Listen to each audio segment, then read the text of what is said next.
kegelapan demokrasi atau fajar demokrasi. Coba kita bacakan di sini ya. Ini tulisan dimuat di media Indonesia, judulnya adalah Kenegarawan Hakim Mahkamah Konstitusi oleh Megawati Soekarno Putri. Titlenya adalah seorang warga negara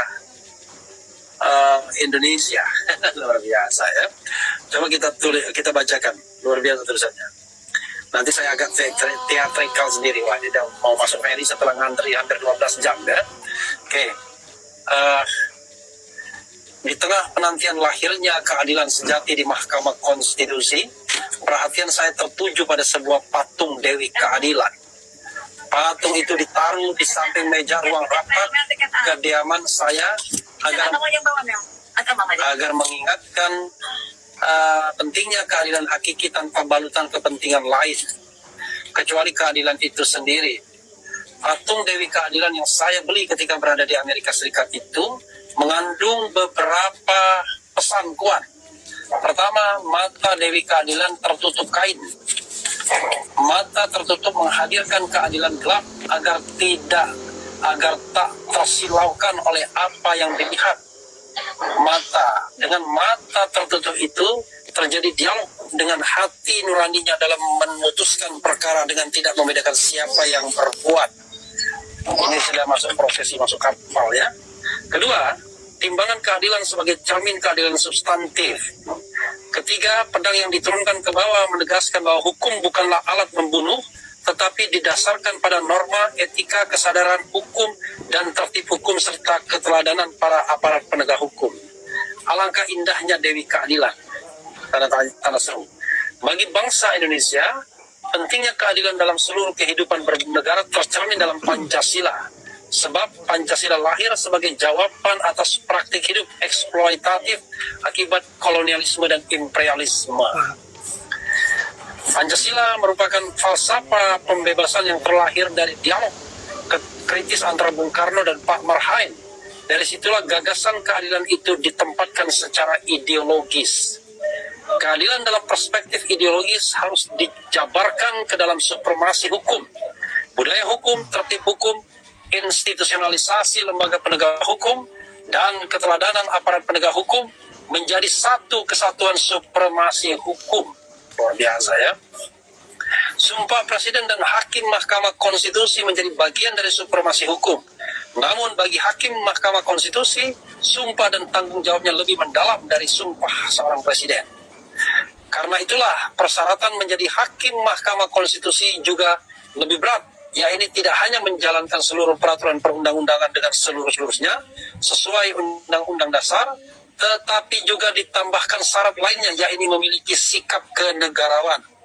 Dengan sikap kenegarawan tersebut, Hakim Mahkamah Konstitusi bertanggung jawab terhadap terciptanya keadilan substantif dan menempatkan kepentingan bangsa dan negara. Ini sejarah baru selama Republik Indonesia berdiri. 3 orang bisa ngeprank 270 juta orang. Gue udah lihat sinyal kalau MK bakal ngabulin syarat capres dan cawapres. Pas gue tahu tanggal pembacaan putusan MK itu bertepatan dengan kunjungan presiden ke Cina. Karena udah menjadi karakter presiden kita, kalau ada kehebohan di Republik ini, dia pasti cabut luar negeri dengan dalih kunjungan kerja, tanda tangan kesepakatan bilateral, dan lain-lain. Jadi politik dinasti itu udah nyata. Putra mahkota udah dapat karpet merah untuk maju jadi cawapres.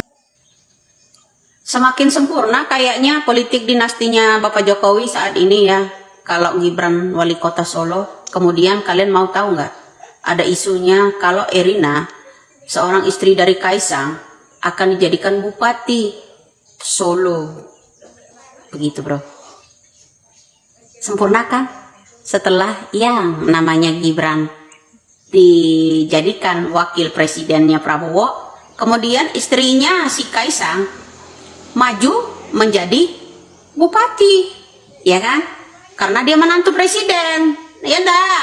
Ayo, jangan kesinggung kalau saya sentil. Kemudian Kaisang nanti akan jadi gubernur Jakarta, ya kan? Ya enggak? Oh, bagus lah gitu bro. Ya mantap itu bro, mantap, top markotop itu, ya. Yang dulu apanya Jokowi di luar negeri, mancanegara ya disanjung-sanjung, sekarang terpuruk kayaknya. Entahlah ini apa yang akan terjadi bro. Karena Erina, menantunya presiden, istri dari Kaisang, akan dijadikan bupati di Solo. Kalau kemarin kan Gibran wali kotanya. Nah, saya rasa kalau Erina, seorang istri dari yang namanya Kaisang aja berangkat menjadi bupati, bisa jadi Kaisangnya menjadi gubernur DKI. Mumpung dong presidennya belum lengser. Ya, salam waras bro. Begitulah bro.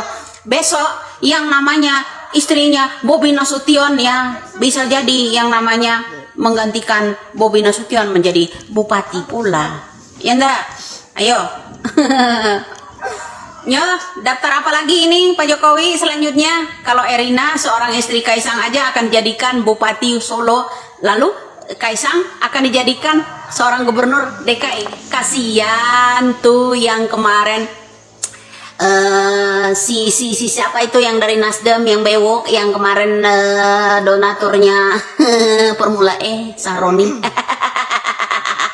Dia kan main gebu-gebu bro jadi gubernur DKI. Bagaimana kalau disekak mati pula oleh yang namanya Bapak Jokowi ya? Kaisang akan duduki yang namanya gubernur DKI.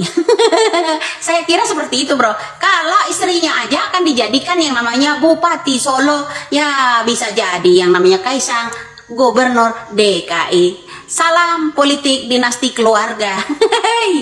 Ya betul apa yang menjadi penyampaiannya Widya ini, bahwa politik dinasti yang dibangun oleh Pak D. Jokowi semakin sempurna, di mana seluruh anggota keluarganya hampir didorong semua ke dunia pemerintahan. Mulai dari Gibran yang berusaha dijadikan sebagai wakil presiden dengan cara-cara yang busuk, melabrak konstitusi dan menggunakan anggaran bansos yang seharusnya menjadi haknya rakyat, tetapi dijadikan sebagai alat untuk Gibran bagaimana agar bisa sukses menjadi calon wakil presiden. Dan yang kedua adalah Kaisang yang digadang-gadang untuk menjadi gubernur DKI Jakarta, dan yang lebih parahnya adalah menantu dari Jokowi, yaitu istri Kaisang sendiri akan direkomendasikan menjadi bupati. Saya kira hal ini membuat rakyat Indonesia semakin sempurna juga, yaitu sempurna penderitaannya. Nah, terlepas dari apa yang disampaikan oleh Nyai Widya, kita respect dengan apa yang menjadi catatan-catatan Ibu Mega terhadap MK. Sekelas Bang Refli Harun saja bisa kagum dengan apa yang ditulis oleh Ibu Mega ini, sesuai dengan kondisi yang terjadi hari ini. Saya kira Ibu Mega adalah negarawan sejati yang memang betul-betul menjaga demokrasi sampai hari ini. Baiklah, saya kira hanya itu. Semoga apa yang saya up hari ini bisa bermanfaat bagi sahabat-sahabat, dan juga semoga sahabat-sahabat selalu diberikan kesehatan, dimudahkan rezekinya. Saya akhiri dengan ucapan wallahul muwaffiq ila aqwamit thoriq. Assalamualaikum warahmatullahi wabarakatuh.